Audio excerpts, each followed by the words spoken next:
ममता जी को मैंने कहा है कि आप सुधर जाइए, कानून को हाथ में नहीं लीजिए, नहीं तो आपको भुगतना पड़ेगा। आपको बंगाल छोड़ करके बांग्लादेश जाना पड़ेगा। ममता बनर्जी सुधर जाएं, अपने गुंडों को, अपने लोगों को, उपद्रवियों को समझा दे, और नहीं तो बुरा होगा।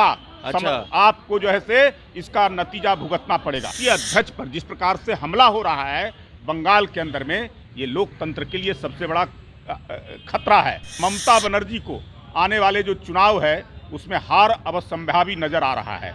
वो घबराहट में आकर के इस प्रकार का काम कर रही है। लाइव सिटीज में आपका स्वागत है और मैं हूं हमजा। ये है बीजेपी का दफ्तर और यहां पर जो बंगाल में कल हुआ वो ये कि जेपी नड्डा पर हमला और उसके बाद से राष्ट्रपति शासन लगाने की मांग। हमारे साथ हैं भाजपा के प्रवक्ता प्रेम रंजन पटेल जी।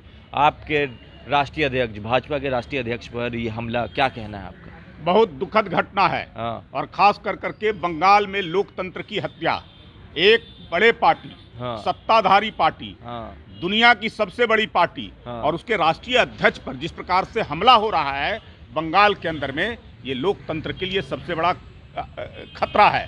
दूसरा कि ममता बनर्जी को आने वाले जो चुनाव है उसमें हार अवश्यंभावी नजर आ रहा है। वो घबराहट में आकर के इस प्रकार का काम कर रही है कि लोगों पर जो है से पुलिस के द्वारा और अपने कार्यकर्ताओं, गुंडों के द्वारा हमला करवाना, ये कहीं से बर्दाश्त योग्य नहीं है। और भारतीय जनता पार्टी के लोग चूड़ी पहनकर बैठे नहीं है, ये बर्दाश्त करने वाले नहीं है। ममता बनर्जी सुधर जाएं, अपने गुंडों को, अपने लोगों को, उपद्रवियों को समझा दे, और नहीं तो बुरा होगा।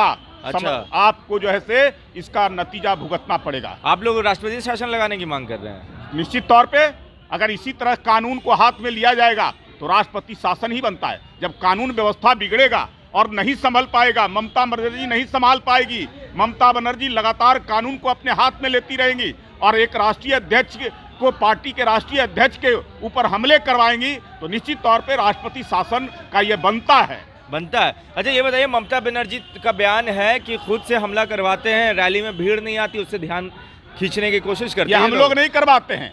घबराहट में जिस प्रकार से जनता का उफान है, ममता बनर्जी के खिलाफ लोगों का आक्रोश है, ममता बनर्जी के खिलाफ जिस प्रकार का वहां आंदोलन हो रहा है, पब्लिक में जिस प्रकार से उनके खिलाफ लोग जो है से इकट्ठे हो रहे हैं, भारतीय जनता पार्टी के कार्यक्रमों में, उनके नेताओं के बीच में उनको सुनने के लिए आ रहे हैं, उनको देखने के लिए आ रहे हैं, उनके समर्थन में आ रहे हैं, इससे घबराहट में वो अपने गुंडों के माध्यम से घटनाओं को अंजाम दिलवा रही हैं।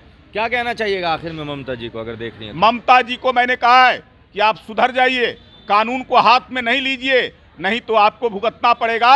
आपको बंगाल छोड़ करके बांग्लादेश जाना पड़ेगा। बंगाल छोड़ के बांग्लादेश भेज देंगे? जरूर जरूर। और आपने कहा चूड़ी भी एकदम हमने हाथ में। हाँ, हम लोग जो है से चुपचाप बैठने वाले नहीं है। अच्छा। भारतीय जनता पार्टी के लोग हैं, संघर्ष करने वाले लोग हैं। वहां के बंगाल की जनता को मुक्त कराने के लिए हर स्तर तक हम संघर्ष करने के लिए तैयार हैं। चलिए, यहाँ पर प्रेम रंजन पटेल को सुना, जो बीजेपी के प्रवक्ता है। उन्होंने साफ कहा, सुधर जाइए ममता जी, नहीं तो बंगाल से निकलकर बांग्लादेश जाना होगा। राष्ट्रपति शासन की मांग जो कर ही रहे थे और साथ में कहा हमने चूड़ियां नहीं पहनी है, बीजेपी के कार्यकर्ताओं ने चूड़ियां नहीं पहनी है। आपकी क्या राय है? आप अपनी राय नीचे कमेंट बॉक्स में लिख दें। अगर ये वीडियो आप हमारे YouTube चैनल पर देख रहे हैं तो सब्सक्राइब कर ले, फेसबुक पर देख रहे हैं तो लाइक कर ले। धन्यवाद।